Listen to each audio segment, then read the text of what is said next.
Pope Francis' Catechesis on Vices and Virtues, 14th, Fortitude. Today's Catechesis is dedicated to the third of the cardinal virtues, namely fortitude. Let us begin with the description given in the Catechism of the Catholic Church. Fortitude is the moral virtue that ensures firmness in difficulties and constancy in the pursuit of the good. It strengthens the resolve to resist temptations and to overcome obstacles in the moral life. The virtue of fortitude enables one to conquer fear, even fear of death, and to face trials and persecutions. This is what the Catechism says about the virtue of fortitude. Here then is the most combative of the virtues.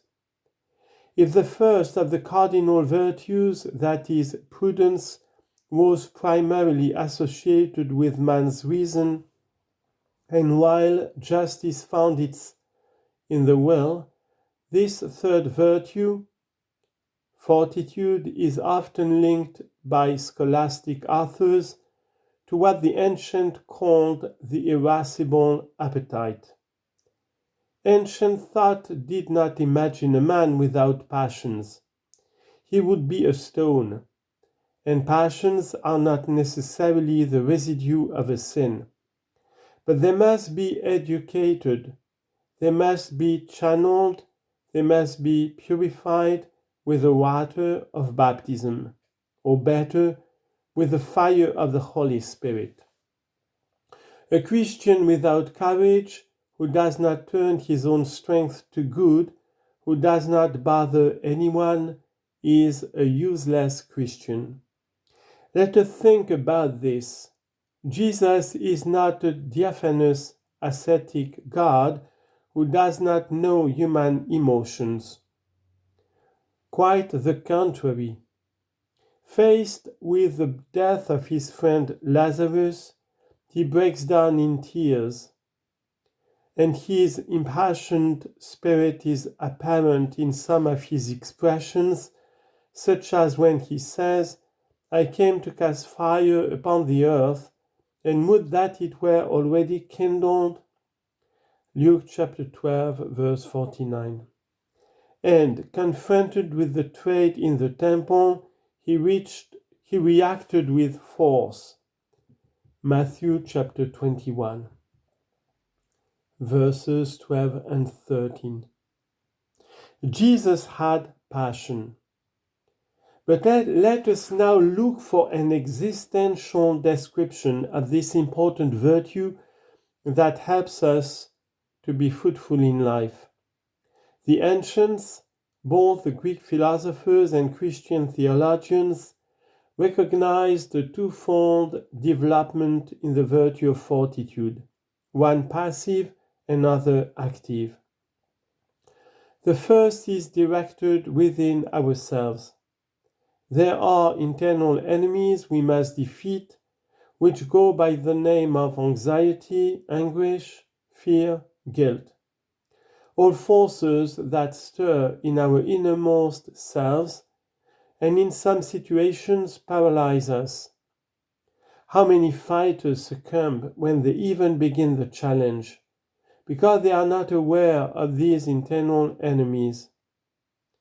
Fortitude is first and foremost a victory against ourselves. Most of the fears that arise within us are unrealistic and do not come true at all. It is better then to invoke the Holy Spirit and face everything with patient fortitude, one problem at a time as we are able, but not alone. The Lord is with us if we trust in Him and sincerely seek the good. Then, in every situation, we can count on God's providence, which shields and armors us.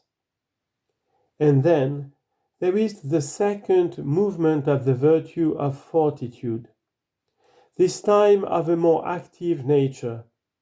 In addition to internal trials, there are external enemies, which are life's trials, persecutions, difficulties that we did not expect and that surprise us. Indeed, we can try to predict what will happen to us, and to a large extent, reality is made up of imponderable events. And in this sea, sometimes our boat is tossed about by the waves. Fortitude then makes us resilient sailors who are not frightened or discouraged. Fortitude is a fundamental virtue because it takes the challenge of evil in the world seriously.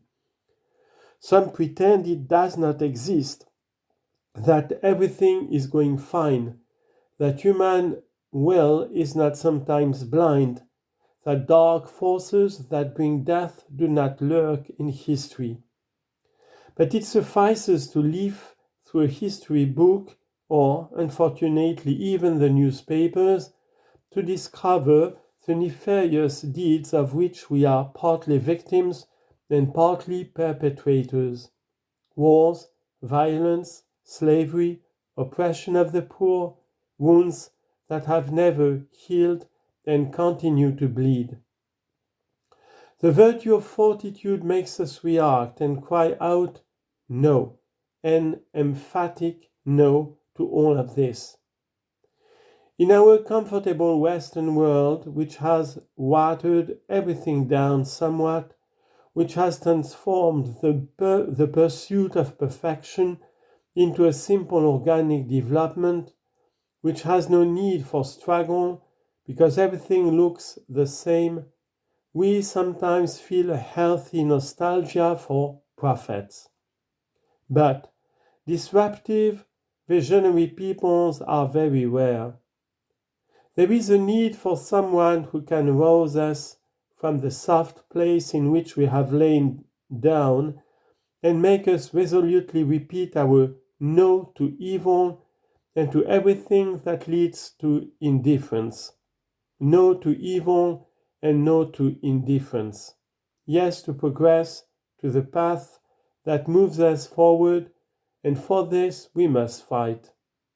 Let us therefore rediscover in the Gospel Jesus' fortitude and learn it from the witness of the saints. Thank you, and God bless you all.